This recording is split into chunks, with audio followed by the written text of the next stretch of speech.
Why the heck is this called Mind Jazz? There's a lot of improvisation in the Hmm. way you and I speak with each Yeah. other. We have like a banter and like an improvisation that we do, and we Yeah. entertain each other at the same time. When we go on a tangent, which is like Tangents. tangent. At least we can entertain each other. I think the other reason is that there's just so much going on in the head of somebody with ADD. It's a whole like symphony of things. It's like you're riffing on things all the time and improvising and adapting. So I see that's jazz.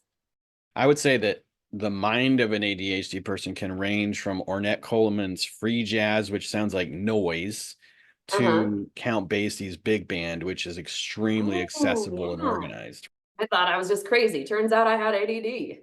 I'm a little out of sorts today. We had a 4:30 a.m. wake up with a very loud emergency sound and had to wake up the kids one at a time and get the dog to the basement for like 30 minutes of serious tornado warning. Oh. There was some touchdown like northeast. That's usually where it hits. Hmm. So everything was fine. But then, of course, we fell back to sleep for a short amount of time and then woke up groggy. Here we are.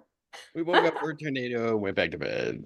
Yeah, which is tough then too, because of course I have June asking me questions about it. I'm like, no, you're safe. I promise you're safe. That's the tough part, but maybe I should go get a stool.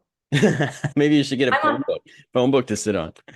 I'm on this low stool. It's really a double piano, a two-person piano Yeah. stool, Kevin says, but it is not comfortable when we both try to sit on it together. I'll Um, bet. Can somebody get us a booster chair? yeah, I need a booster seat. Hang on. All Let me right. grab a stool. It'll take me 1 sec. Okay. Rusty kitchen stool ought to do the trick. Plus, I like a good stool to sit on. It's nice. You like it? Wait, is that another stool? So you have two stools? Yeah, we have a lot of stools. We have 3 stools up in the kitchen. They're What? different kinds. It's a piano stool versus this is the kitchen stool. Yeah. Yeah. People don't really talk about their stools. No, you don't too much because I found myself like trying to sidestep it sounding like when we were just starting this conversation. And nobody wants to be like, oh yeah, I've got this stool. And they're like, oh yeah. Can I get a Like, stool sample? Yeah. What is that? It's a piece of my kitchen stool. What do you?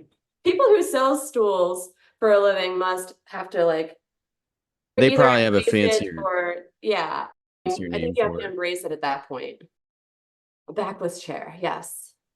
Let's get organized. Okay, that's mind jazz. Let's mind jazz. Hang on. So I got a whole bunch of Yeah. stats and stuff we can talk about. Yeah. But let's Okay. just start. Welcome, audience. This is Mind Jazz. It's the first episode. We have no idea what we're doing. We think this is a podcast about ADHD for moms. I think it might For families. family, yeah, because it's a Yeah. dynamic. So we'll just introduce ourselves on this one and talk about whatever because we have ADHD. Do you want to start or do you want me to start? Why don't you start? Okay, I will. All right. Okay. Wait, I went inattentive for a second. Uh-oh. Oh no. Oh, I've been Um, doing it a bunch the past couple days. I don't know why. yeah. My name is Brian Carter. I am in advertising and keynote speaking, background in stand-up comedy and a whole bunch of other stuff, which I call discoveritis, which might have just been ADHD. And so it's interesting because my sister Kim here, her son Indy got diagnosed, and then she got diagnosed, and then I was like, maybe I should check it out because our good friend Was Elizabeth that had how it happened? what? Yeah. I thought you found out in a different, I didn't know that. Okay, go. That's awesome. Yeah. Yeah, I know it's interesting because I was thinking this morning, I was like, I literally have had this thought multiple times during my life that there's something wrong with me that I don't know what it is, right? And Mm-hmm. I just turned 50, so I'm like, no matter what stuff I do or have accomplished, I feel like it shouldn't have been as hard as it was. So I'm like, Mm-hmm. what the heck is wrong with me? And so everything fell into place for this. And it's not like I didn't know about ADHD, Right. but when we were younger, like it didn't really start getting seriously diagnosed until the 90s a Yeah. lot, even though Yeah. they defined it in 63, I think, which is crazy. But so we were already in college Yeah. and it just wasn't a thing. And I don't know how big a deal it is for adults to get checked out for ADHD, but I think there are a lot of people finding the same thing. And we could talk more about this separately, but Yeah. there's a really big difference, not only I think in how it presents from person to person, but definitely between men and women, Yeah. boys and girls, like very different. And even we'll talk at some point, I'm sure, like when I was going through like diagnosis, had some interesting experiences with that and still having issues even getting diagnosed. Yeah. So I just think there's a lot of people finding that though, just because we weren't getting diagnosed that way back when we were young. Right. Because yeah. So introduce yourself more, like what do you Oh yeah, yeah. do? Where do you, I didn't even say I live in Charleston, South Carolina. We're both from Ohio. Go ahead. Yes, from Ohio. I studied philosophy and then interdisciplinary studies, studied industrial design, worked in retail design for years, and I've been a musician that whole time as well. Since I was young, always was into dance, art, always been creative. And so I'm still doing a mashup of all of that now, working in marketing for a small craft brewery in Ohio, Hmm. and also working with my husband on a business, combining our design powers to put together like interiors and motion and video content and interactivity, those kinds of things. Looking to do more design and service of other people because we're getting old and those things really matter to us. I think it just comes with the territory. As you get older as a designer, you're looking for, if you've been in the ad and retail spheres like we have, you're like gravitating towards things that are a little more meaningful to you. I hate So meaning. And meaning's stupid. it really is dumb, right? Like it's so hard when you have to put meaning to everything. It'd be so much easier not to have any. I would just rather have a subconscious idea of what everything means and just be blind and just go through life like a pinball. But anyway, sorry. Hmm. That's my Brian Has Weird Thoughts stand-up comedian coming out thinking everything's funny. Oh Anyway, yeah, there will be uh, that. so that's who we are, brother and sister with ADHD, and Kim has a son who's been diagnosed, and who knows. This is the interesting and one of the And my husband has it too. Oh, has he been diagnosed? Oh, from a young age. He used Oh, to, he was medicated at a very young age. And so he has very okay. different viewpoints on that. Yeah. And our son's diagnosed. Our daughter probably will be. I can't imagine there's any way she doesn't based upon the way she acts. And she's our child and she's 5.5 now. So she's getting to that age where it's okay, we can really see there's some things here, but Yeah. it's good that I can be more aware of it Mm-hmm. now that am going through this process of being more aware about my own kinds of things and seeing them in the kids and being able to like hopefully help address it and get them on a better foot. I don't know. Yeah. Just think about this. Just think how they would have been if they grew up in the 70s or 80s, like we did. Yeah. It's weird because you don't want to say those years are lost, but like how much better could they have been, right? I think just different. Yeah. And I think one of the things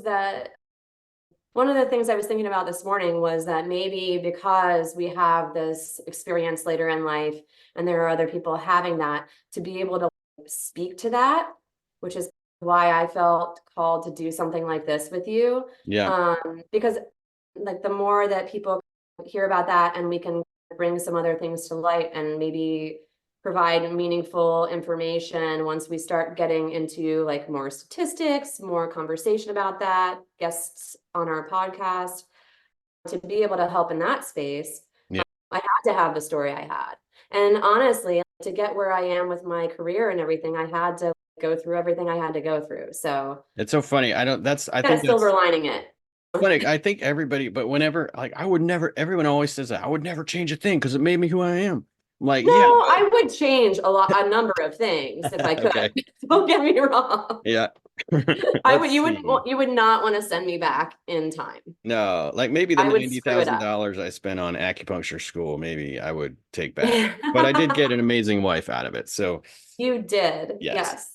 And you Hmm, helped get rid of my whiplash ones, you and Linda both. wow, that's Yeah. cool. Yeah, it Mhm. did help some people. It was just very annoying that people thought you had to believe in it. But anyway, Yeah. so let's see. Let me pull up the outline that ChatGPT wrote for me. To help us get a little more focused. Yes, and that's the thing. Since we both have ADHD, staying on course is going to be a ongoing battle. I think a lot of people have that issue, and I don't mind that in a Yeah. podcast at all. I like to Yeah. listen to some of the banter that kind of just naturally pops up. And I will say this one thing I was going to say earlier when we talked about Indy and June was that what I found in the stats this morning is that if someone has it in a family, Mhm. 70, roughly 3 out of 4 chances, up to 88%, that the parent or the child also has it. It is Yeah, highly heritable genetically. yes, absolutely. So it's crazy. And that means, and I think there's another stat that said like only 1 out of 5 people with ADD or ADHD is getting help for it. Yeah. I think the thing too is that just made me think about how many moms or dads are out there with a kid diagnosed with ADHD and for some reason not realizing that they have Yeah. it and not getting tested. Yeah, like to your point. Yeah, that kind of blows my mind. But it is, and that's one of those. So I was interacting with Perplexity, which is like a search engine, AI search engine. But I said, why is it so hard for people with ADHD to realize they have it? Mm, And it said, like, you may be a creative person and think of yourself as creative. There are comorbidities. If you have ADHD, there's a good chance you have anxiety, depression, and several right, other things, or one of those, two of those. So you right. can think, and I had a lady say, I think you're hypomanic, like a Yeah, psychiatrist. yeah, And this was in the 2000s, like the first decade of 2000s. So it yeah, can be misdiagnosed. You can, and I think people also adapt. Like ADHD people are highly adaptable. So you just yeah. find ways to get by. That's true. And I see so many ways in my past that I did that. And I think that's part of why it was so difficult to diagnose when I was thinking about it this morning. I went through hours of testing and it was all on these pages, right? It was like taking a test at school all over again. And I always tested awesome. I Well, you never mean, had trouble with tests. oh, so you're saying So like, I did so well on the flipping tests that they're like, "Oh, you don't have this." And that's then funny. I'm 47 now, and I was Yeah. 46 at the time, and maybe 45 in that range. And mom and dad are old, and mom doesn't remember anything from when we were little. And they got sent the forms, and mom filled them out. She's like, "I don't remember." She's like, "I don't think you were like this." And so they look at this and they want to say that it has to be from when you were from a certain young age to be diagnosed. So Yeah. they're looking back at mom and dad stuff, even though Kevin fills this out and he sees me every day for 25 years. And he's like, yeah, I think you've always had it. Yeah. Like we just didn't quite realize, but I see it. And he fills out the stuff. And then this guy tells me that I'm discontent and that I probably just have anxiety and should keep on my anxiety medications. But my psychiatrist disagrees and has prescribed me medication for ADHD. Mm-hmm. Yeah. So she has diagnosed me ADHD. And the other thing Thank is like, God for her, but maybe I'm ADHD, or maybe I'm anxious because I have undiagnosed ADHD. Maybe I'm depressed because I have undiagnosed ADHD. yeah, yeah, It would yeah, be a natural exactly. reaction, like, And he even talked about like how these things all like work together. But I don't know. I guess it all comes back that I don't really like to go to male doctors. mm, I feel like even if I were male, I feel like the female doctors have always listened to me so much more. I only had one male doctor that I enjoyed. He was a pediatrician when we were in St. Louis before we moved here, and he was awesome. He was just a young guy who was had kids, and he was awesome. But I just feel like the women listen a lot more, hmm, and that's just been my experience. yeah, But I felt very dismissed mm, by his diagnosis and the way that it was written. yeah. One thing I did read too is said that women are less likely to be diagnosed because they tend to have the inattentive type. It doesn't look like, and I was thinking about this. We all have a Not the picture of some hyperactive, right? hyperactive child in our heads that's running around complete misfit. But I also had inattentive, which totally makes sense. I I remember know. Mr. Wilbur in seventh grade math. Mr. Yeah, Mr. Wilbur. Did you not have him? I did Yeah, not. he was seventh grade math. I think it was algebra or something. And Okay. I asked him a question, and he's like, "You weren't listening." And I was like, "Yeah, I was." But like the fact I was constantly distracted by everything. What's that person doing? What are the what? Oh, that's a cool pen they got. Just Yeah, so I couldn't. Inattentive. same. It sucks, and that's why I always self-medicated with caffeine and even nicotine for a while. So Yeah. I don't know. Yeah, no, I agree. And I still feel like it's like a constant balance between those kinds of things. Like even now I'm medicated on a stimulant, which I didn't do at first. There's still like ups and downs, and you still have those things. Like it doesn't take away the ADD, nor would I really want it to, because I think there are so many positives to it. But it definitely has helped me focus a Hmm. whole heck of a lot more, which is why we're revisiting the conversation about our son. Because I think it would really help. And it made me moodier. Like I was like moodier and more anxious when I wasn't medicated because I was overwhelmed Yeah. Right. like all the time. And then throw in two kids and I was extra overwhelmed and like Yeah. throw in the postpartum depression that I didn't get diagnosis with, but definitely had. And like having to pull out of all of that, you still like, oh, I lost my train of thought. ADHD, See, there it ADHD. is. There Woo, it is. woo, woo. No, like I like those things like existed. And when I definitely started to get myself out of them by doing some anxiety medication and then trying the non-stimulant medication, Yeah. therapy as well, which I have not been doing recently, but I've been thinking about. And then also now the stimulant medication. And now that I'm on the stimulant, I'm like, why did I resist this for so long? I did the same thing. And I think that's partly the stigma of, and Yeah, even people calling it speed or whatever, it works differently because it's dopamine and norepinephrine, which brain right, studies show that ADHD people have less of. So it helps. It like the SSRI will keep the serotonin without it escaping too fast, so you don't get depressed. The Ritalin and others will prevent the reuptake of dopamine and norepinephrine, right? Which right. is good. Adderall actually creates more, and I Mhm. found that was like too much, but like the Ritalin helps you get the right amount. Mhm. Which, yeah, like for initially, Yeah, I have the Concerta, but it's well, it's similar to it's the Ritalin. same drug, but Yeah. it's just a Yeah. longer, like stabilized dose, which is Hmm. weird because yeah, the up and down is not great with Ritalin, but I had the same like adjustment. I had an adjustment period, and I did Sure. resist it because I didn't want to. I tried the others first, but Yep. then the adjustment period for this was like I got moody, I got angry, I was very excited. I finally, I'll tell you, I've been doing more home Did you clean improvement your than I, whole house? Yeah, there you go. yeah. Home improvement. We had Yeah. our gazebo has rotting ramp, and so I replaced the entire thing, Yes, with of course you did.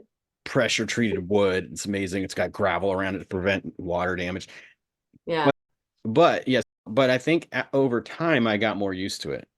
Huh? Yeah. And I so still yeah, find that it helps me to like I feel it if I haven't taken it.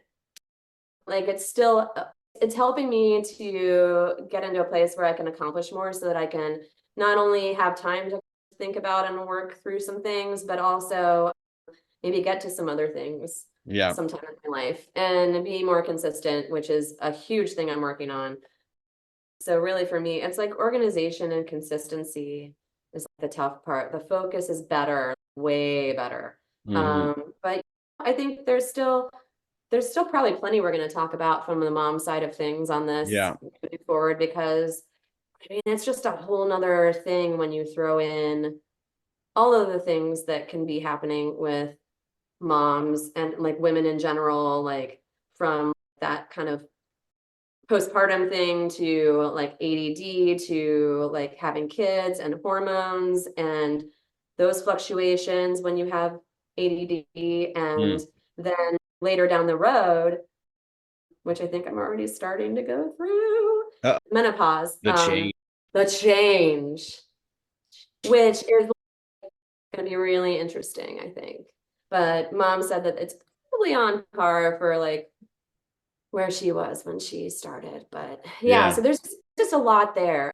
And for me, just the also everything that comes with being a mom, with caring with kids, and then when they get into school age and all of the school activities and all of the things, it's just really easy to get to that overwhelm point, which I Mm. used to feel like super regularly. So this is the medications helped a lot, but I'm still working on how to really get organized with all of that stuff. Yeah. And also trying to recognize that I'm probably always going to be different. You know, I'm not like your regular soccer mom who has it all down. I'm like, yeah, I'm not a Pinterest mom. I'm not any of those things. I don't know. Yeah, I don't know that culture, but I And do know I'm this. probably going to show up late, just like five Yeah. minutes. But the thing is, I look at people that way Trying. too. I can only think of a few people who really had it all together in high school and have had it together for the most part their whole life. Those are Yeah. the people we tend to think of as normal or role models or whatever. But Yeah. statistically, they're weird too, right? Yes, So, absolutely. Just in yeah. different ways. They just might be successful like financially or perceived to be successful in their field or Or they could have um massive insecurity that leads them to have to look like they always have it together. You just never know. that's true too. So I Well, it's do like think that like social self-acceptance is, media effect. go ahead. Go ahead. I was going to say it's like that social media effect, and this goes to the self-acceptance. Yeah.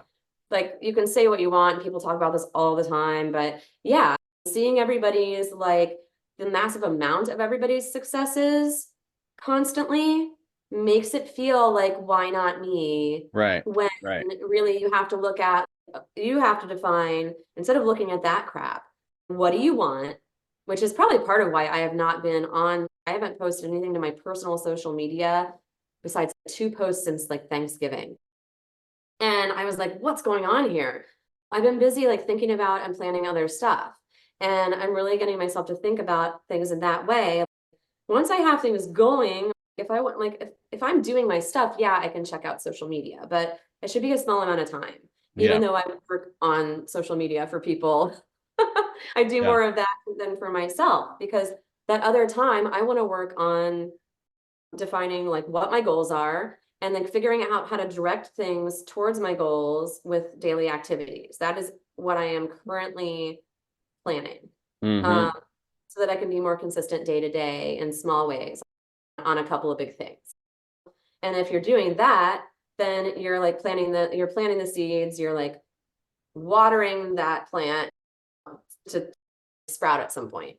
Yeah. I just heard this analogy yesterday that was great on a different podcast. And I'm not even doing it justice, but it was from Victoria Monet's Grammy acceptance speech. But it is that thing. You still have to be like, are you doing the work? Did you plant the seed? Are you like taking care of it? Hmm. Or are you just watching everybody else's garden and going, why can't I have? I gotcha. Yeah. Yeah. Yeah. Pour into yourself. And Yeah, that comes back to both not just believe in yourself. self-acceptance, but also loving yourself because who should be your biggest cheerleader? Who should be your biggest supporter? It's you, right? It has Yeah, to be you, or you're going to get in all these dysfunctional relationships with other people because you right, need that, right? And right. yeah. And I think I You need just, other people to like validate what you're doing. yeah, yeah. And yeah, you could you could easily Hmm. find someone who's codependent who just denies themselves and supports you, which is Yeah, dysfunctional. right. And I think a lot of this is something I went through, whether it's a midlife crisis or it's all wrapped up together, but I wanted to be more like someone I would really be proud of. And which was none of this thinking ever entered in my head like 10, 20, 30 years ago. But Yeah, I wanted to be a person I would look up to, if that makes sense. yeah, And I couldn't do it. I needed the ADHD diagnosis and medication helps with that because like you say, I was so overwhelmed that Yeah. there's all this stuff I wanted to do. The to-do list was crazy. My ability to stay consistent on a to-do list, you know, Yeah. like anybody that's done 500 episodes of a podcast, not something I could have done, really. Right. Yeah. I Yeah. it's I do think there's oh God, I lost it. That's the second one. That's the second ADHD. one. Oh, I had a thought. What was the last thing you said? Oh, that's probably I'm sure we'll get back to it at the some point. 500 episodes of the podcast thing. Oh, I'm still feeling recently, and I don't know if I think it's still down to that sitting down and doing the exercise that I'm talking about right now, which is like Yeah. really what I need to do today and just do it. I've started it and haven't finished it. It's that defining the thing. I've been so unwilling or unable at sometimes, but definitely unwilling to define a thing and just try that first. What? Give me an example. I have too many different things that I want to do, and it's Yeah. always been like that. I have never practiced my guitar scales or anything like that, rudiments like every day. I've been playing drums almost every day, Hmm. which I'm getting way better at. And I'm going to start practicing rudiments with that and with my guitar. However, like I could have done that like for I would take lessons and not practice and show up at the thing and get through it. And then my teacher would be like, I can tell you didn't practice. That was good. If you had practiced, it would be great. You know, like you did good, but like, I can tell you did not practice this. And it's like, why are you even doing it then? Do you even want to? I constantly get Well, distracted by a million other shiny things. yeah, but here's the thing. I don't know. I'm the same way. Yeah. And I don't know if I will ever be this guy that can play super fast runs, solos because he practices scales and for 4 hours a day. That's not me. The only thing I can do for 4 hours is something I enjoy. So I've Right. had, and this is the discoveritis thing for me. I did a ton of rock climbing for a long time. Like I moved from one thing to another, but it's I'm following the enjoyment and the engagement of it. I am not engaged by a scale. So I can't Yeah. like if my practice has to be that freaking boring, I'm not going to practice. I think it's just that it's like the muscle memory kind of element of it. I don't Mm, want to be like a guitar virtuoso or like crazy. Like I have this friend Evan who's just like sick, like so good. yeah. And Ian's brother is amazing. And I know so many amazing guitarists like Michelle and Scott Bodine, like so many awesome people. They practice scales like crazy when they were Yeah. younger. Like they did that. And that's fine. And Kevin's been practicing them and he's been getting like way better Yeah.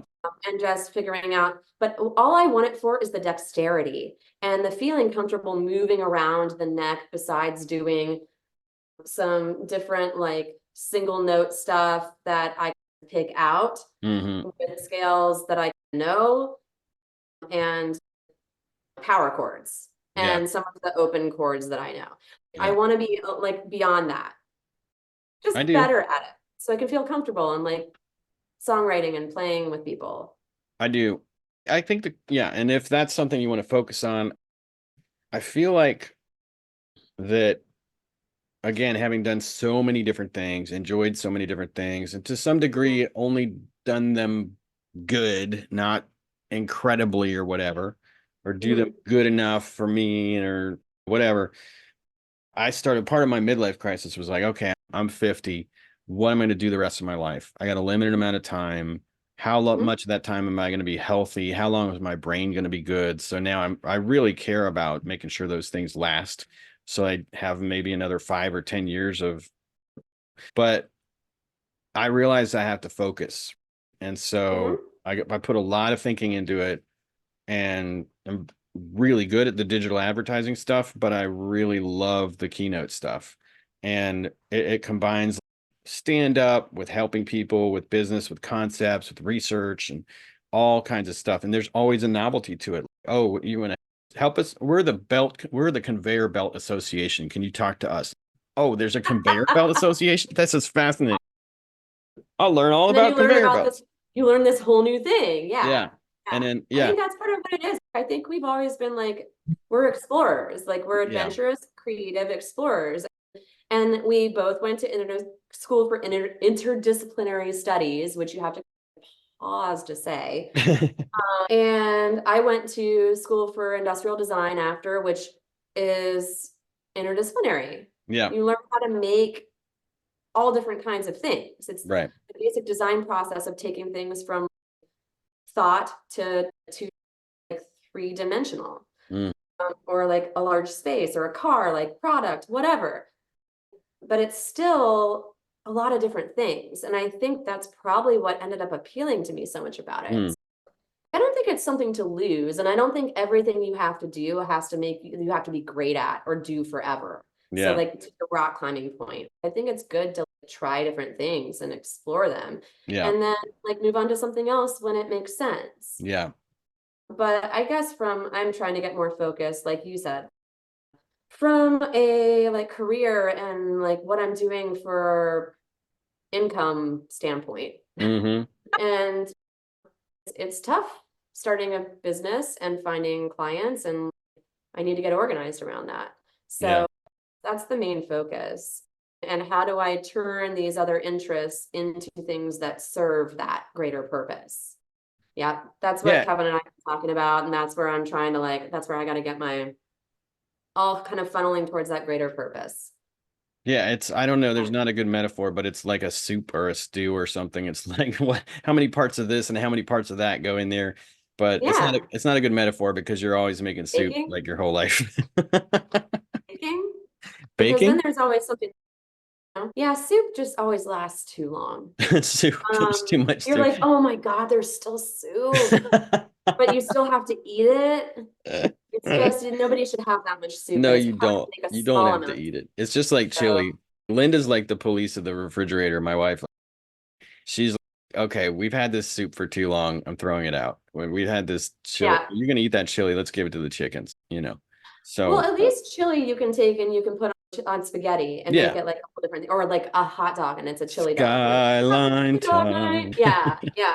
So it's a little bit chili I like better than soup, but I Yeah, do for like sure. good soup. Yeah, it gets a lot of things together. Yeah. A metaphor for a lot of things together. Tangents. I like that. We were gonna have a thing where like we need to have a sound effect when we go on a tangent, which is like Tangents. tangent. I don't know. Wow, that was throaty. Yeah, you did. Yeah, I actually Oh had to no. I had to start my voice lessons again because I got a part. Hopefully it's okay that I missed their tech week, but I got a part in a musical. Oh, And nice. yeah, it's a funny thing happened on the way to the forum. Oh, And that's awesome. I love that. such I'd never seen that movie, but it's hilarious. It's like Airplane and Monty Python and but anyway, what have you Did seen the you see movie? it? No, I haven't seen it. I've heard of it, and I love that you're doing a musical. I've thought about that too. Yeah, it's crazy. And it's one of those things, Used to just do like them, stand up, where I thought I could never do that. That's Yeah. amazing. No, you can. You can do it all, Brian. Thanks, Kim. You can do it. I believe in you. You're Thank an you. eagle. I'm an eagle. Yeah, you're an eagle. Okay. That's another metaphor. You're an Yes. eagle, not a chicken. Fly like an eagle. Just because somebody told you were a chicken and you're pecking around with other chickens doesn't make you a chicken. That's a good is that from something, or did you just make that It up? is from something. What's It's it a from? story. It's from another. I heard it on another podcast. Same podcast from the other story. I Yeah. like the Mel Robbins podcast. We had somebody on who told the story, and I believe it's an African story. And yeah, this guy came by and he saw these eagles, these chickens pecking around the ground, and he saw this eagle Yeah. in between. And he goes and knocks on the guy's door, and he's like, why do you have an eagle out there? And he's like, I don't have an eagle. Those are chickens. And he's like, get out of here. Go away. Kind of leave me alone kind of thing. And then he just can't stop thinking about it. So he comes back and he's like, sir, you have an eagle out here. This is not a chicken. And so I think he ends up putting the chicken on the roof, and then the chicken or sorry, not the chicken, the eagle on the roof. Yeah. That was the ADD.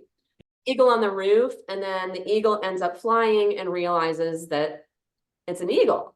But here's the thing, like if somebody has told you that you're too small to do something that you believe you should be doing, Yeah. you have believed it for a long time, what you need to understand is that what you have inside you, the reason that you're feeling that is because it's something you should explore, because you're not a chicken. You Hmm. have a purpose in your life. You have, and even beyond this whole purpose thing everyone talks about, you are here. You deserve what you want to go after. You're an Mm. eagle. Mm. You're not a chicken. And so all the time, and here comes the profanity, I tell myself, if I'm feeling weird or like second guessing myself or what I'm doing or what I said, I'm like, you're a fucking eagle. And that's what I tell myself now. Seriously. Like it sounds, but I like instantly, I'm like, and I've been seeing eagles That's everywhere. cool. They fly Oh, in front of yeah. me. I'm having an eagle thing right now. Yeah. But I think it's a good metaphor and it makes a lot of sense to me and I draw like inspiration from it. So I That's don't cool. I know. didn't realize you were so motivational. I didn't either. You thought you were a chicken. I thought I was just crazy. Turns out I had ADD. But yeah, I think we're bound to have some of that. That's why you're great with public speaking and keynotes and improv, and you can get into a musical. Like I've been in theater, like we've both done these kinds of things. I think we gravitate towards performance. We're just particular about how we do it. Yeah, And that's and true. certain kinds of performances will make us feel nervous versus others. Yeah. Maybe. Yeah. Interesting. Yeah, Yeah. There's so much other stuff we could talk about, but I feel like I we kind know. of hit a really good stopping point. Did we?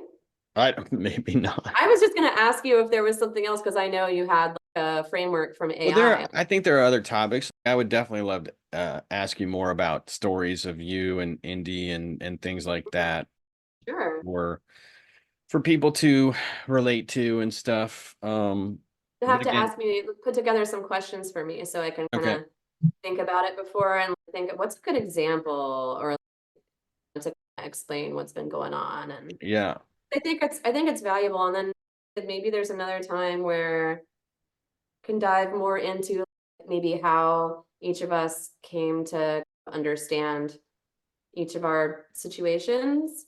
yeah, And maybe then finding time to speak with anybody else who's willing to speak with us right, that we think might be good for a topic. yeah, Yeah. absolutely. Good to have some experts on here.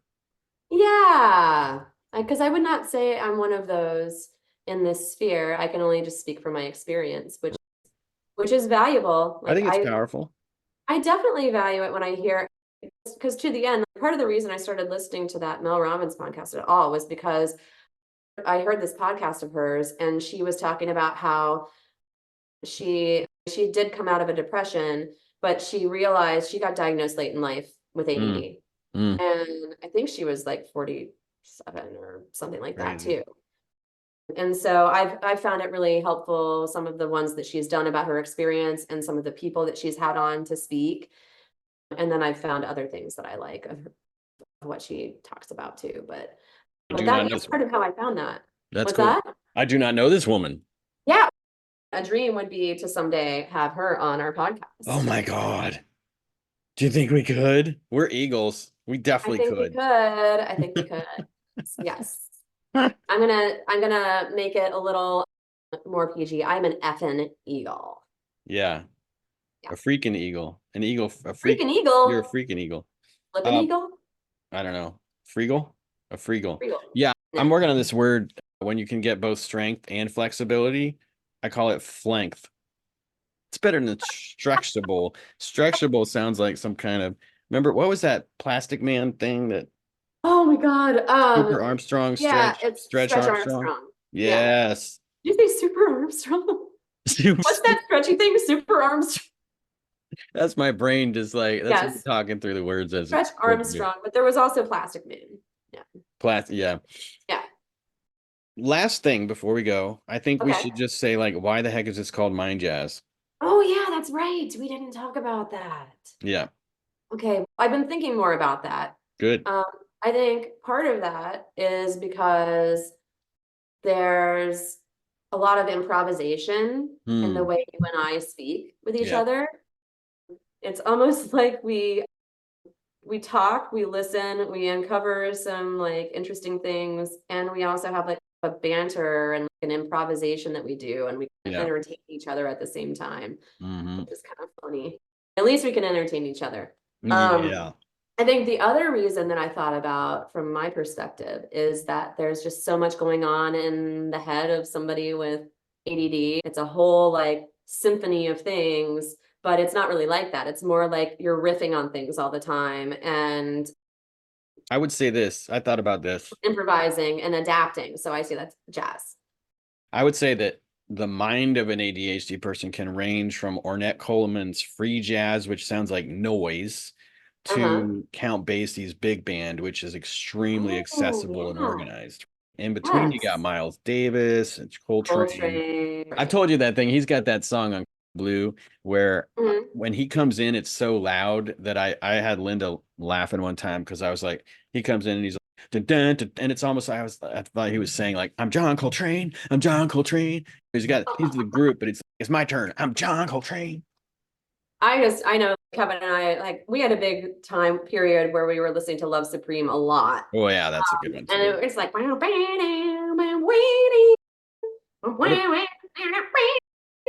so we would just yeah. like go around doing that all the time. Um, I I'm celebrate happy his we're kind entire of out of that, but I celebrate his entire catalog. I just want to yes. mention On the Corner, one of the funkiest albums ever. Uh-huh. And then all the Bitches Brew and all those other ones he did with McLaughlin and some of those.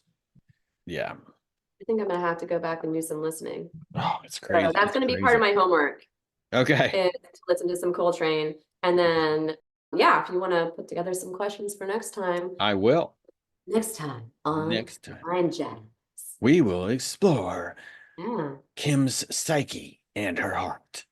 Oh, Lord. Oh my God. Okay. Now I think we're at a good stopping point. Okay. First episode done. Woo! Achievement. Boom. That's time out. I know. I don't know why you did that. I was like, okay. What are you, a duck? No, I'm an eagle. I can't even move my arm that way. Okay. Like that? I've been doing lots of exercise. Next time I'll wear a t-shirt so I can show Oh, you my new yeah, we'll muscles. show up our biceps. That's a good thing. Okay. Yeah.